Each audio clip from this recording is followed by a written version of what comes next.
procrastination. It's to stay in procrastination unless an external force is applied to it.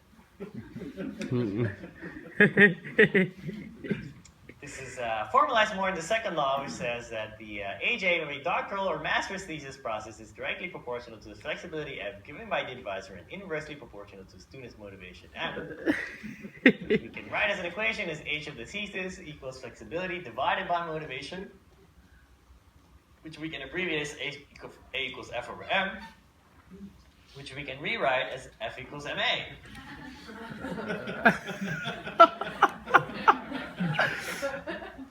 And everybody knows you can't argue with F equals MA.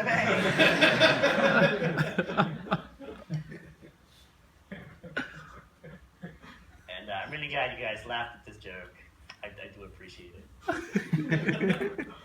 One time I gave this talk to a group of social science and art students.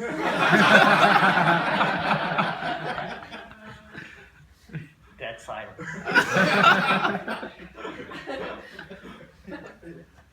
Yeah, how long it takes you to do something, it could be your thesis or it could be anything else in your life, I think, is equal to the amount of flexibility that you're given divided by the amount of motivation that you have. And so let's explore this equation in more detail now. And let's start with the bottom term down here, motivation.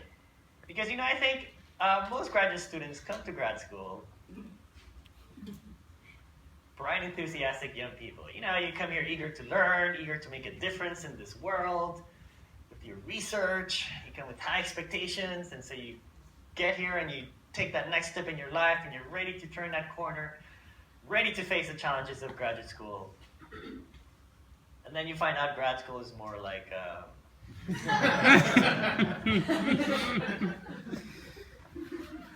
more like that. Or, if you were to plot this kind of complex psychological phenomenon that happens to a lot of first-year grad students, if you were to plot it in the motivator, we usually see motivation start really high, and then quickly the first year, it all comes crashing down.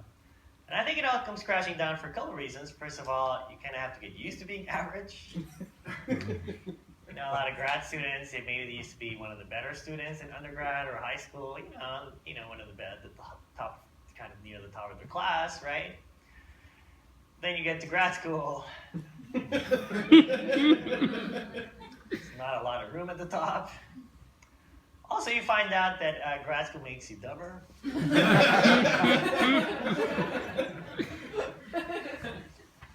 Contrary to what it was advertised. You feel dumber once you get here, right? Because before, right, you're fresh out of college, you feel pretty good because the ratio between what you think you know and what you think you don't know is pretty big, so you feel good. But then you get to grad school. You already forgot most of what you learned in college. But you realize how much you don't know also, right? Because suddenly you're surrounded by all these experts in their fields and all these really brilliant people. And so then what happens to a lot of grad students is you kind of start to compare yourself.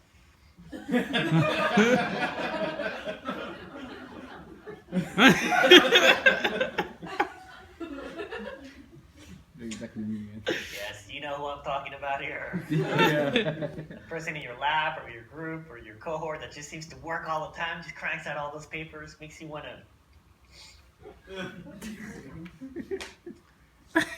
But don't do it. Yeah, not right now, please.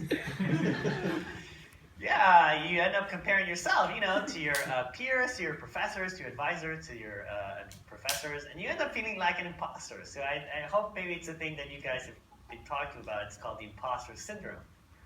It's this thing where you feel like, maybe the only reason you got into grad school was a clerical error. Yeah, it happens a lot. It's a well-documented phenomenon in academia. You feel like you're not as smart as everybody else. You feel like maybe you're fooling everyone, that you just don't belong. Still, you hang in there. Maybe you get excited about the research project that you picked for your thesis, right? Or the project that was picked for you.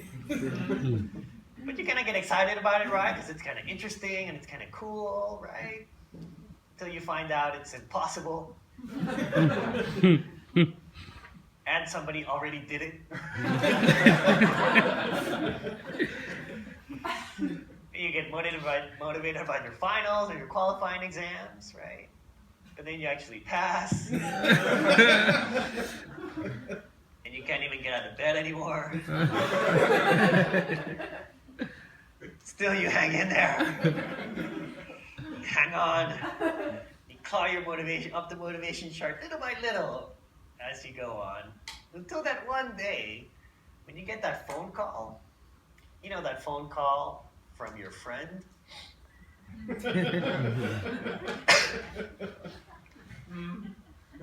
Right, that friend that didn't go to grad school? Yeah. They call you and they're like, hey, how's it going? Oh, we're doing great. We have this beautiful life now. We have a family. We just had a baby. A real baby. All the pictures are on Facebook. In fact, their profile picture is a baby. Which is kind of weird. But they're like, yeah, we have these jobs now. We just bought a house. Wow. And you're like, what? You can buy houses?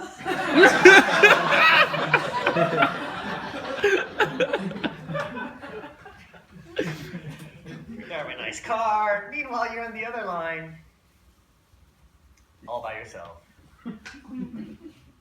Alone at night. Still in the lab. Eating ramen noodles. Before you know it, things can get kind of scary, right? Because I think that's when fear sets in. Fear, I think of a couple of things. First of all, fear of failure. I think a lot of us who do make it this far do tend to be the kind of overachieving type a little bit, and we tend to have a lot invested in our achievements and our accomplishments.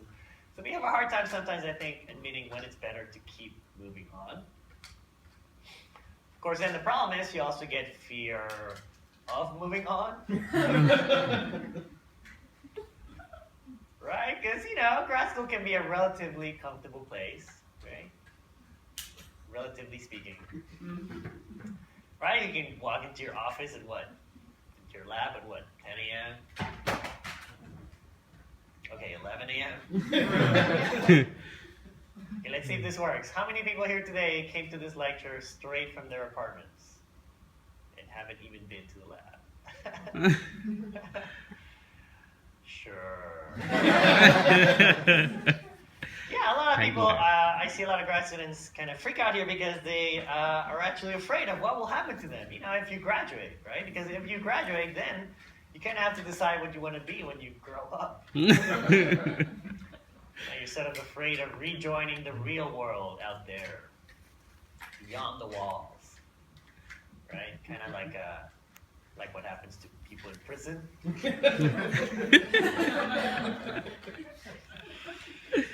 Yeah, so a lot of people, I feel they end up getting stuck here because they're afraid. They get afraid and they end up procrastinating a lot, and so they get a little bit stuck. And so my message to you guys here today is that procrastination, it's okay. It's okay because a very significant point in my graduate career was to take a class from this professor called Bernie Roth. And Bernie Roth is this world-famous, world-renowned authority in the field of kinematics and robotics. Perhaps you've never heard of him. Bernie Roth is also this kind of groovy 70s kind of dude, and so he would always challenge his class, just like I'm going to challenge you guys here today, right now, to tell me what are some of the things in life that you have to do. Let's start with that. What are some of the things that you have to do? Eat food. Eat food, yeah. Sleep. What's that? So that's good. That's debatable in grad school. Yeah, a lot of people say breathe, you gotta pay your bills, you gotta get a job, you gotta pay your taxes. But Bernie's point was that over the many years that he was a professor, he would always listen to young students, young academics use language in that way. Like, oh man, I have to finish this report, or oh man, I have to finish this homework, or I have to study, I have to get a good result, I have to publish, I have to get a good faculty position. Whereas Bernie's point to us was that, you know what, in life, there's really nothing that you have to do. Basically, nobody's making you do any of these things. Not even to eat, not even to sleep, not even to pay your bills. Basically, everything you do, he would say, everything you do it because you want to do it. And so I thought, hey, that's pretty cool.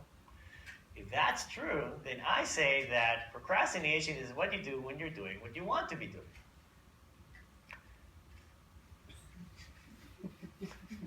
Right? If everything you do it because you want to do it, then even procrastination has that sort of equal value, and so it's a good thing, right? If you ignore the logical fallacies in that argument. Basically, the main message is to maybe just relax a little bit, you guys. Enjoy it. And listen to your inner procrastinator. Now, I know what you guys are thinking now, which is, hey, Jorge, all this procrastination stuff, that's great.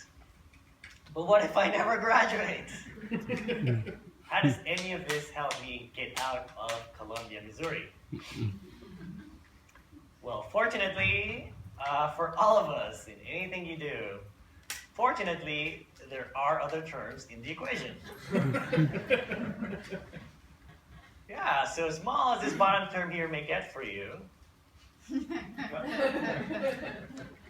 inevitably the upper term up here usually does get even smaller. And here I'm trying to make a joke about L'Hopital's rule. Okay, 3 people would get it. Basically what happens, inevitably for everybody, what happens is that the final decision to sort of graduate or do something is essentially made for you.